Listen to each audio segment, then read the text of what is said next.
So I was a pre-med when I joined, and organic chemistry knocked me out of that because I just couldn't imagine myself doing this for a long time.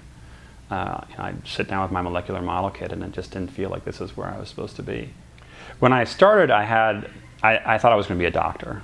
And so I really did come in, I started with biology, the biology and chemistry core, really thinking that was where I was headed. And that lasted sort of a quarter and a half, And after that, it kind of broke wide open because I didn't have a plan B.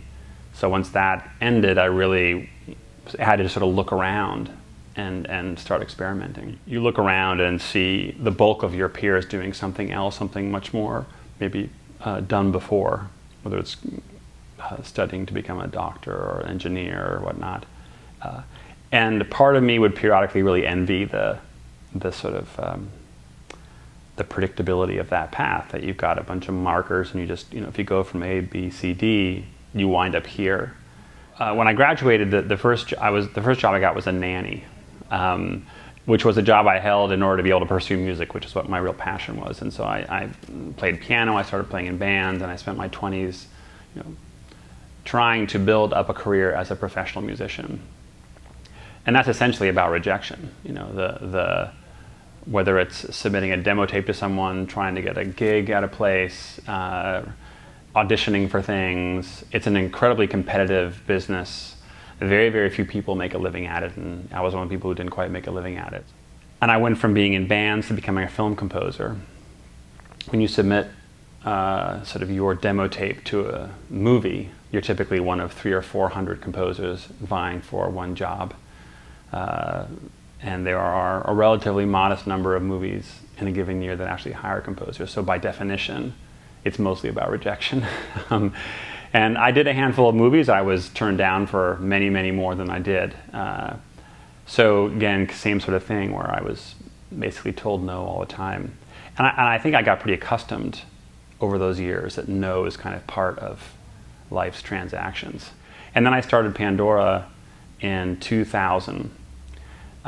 Which was right when the whole dot-com bubble collapsed. So set sail into some of the worst years for startups and technology companies in decades.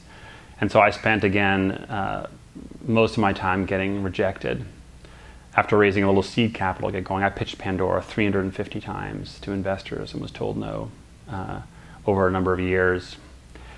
Went without salary for a good period of that, and so again, kind of another, sort of the same thing all over again.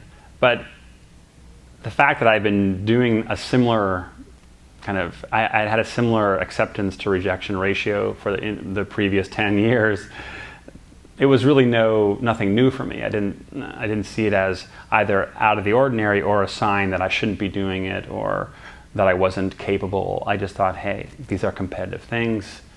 On average, only a small number of companies get funded. You just got to keep at it. The phenomenon of rejection in music is one of the underlying catalysts for inspirations for Pandora, because the point of Pandora is to give exposure to thousands of musicians who don't get access to radio or get publicity. So in some ways, it's kind of the product of that, those tribulations.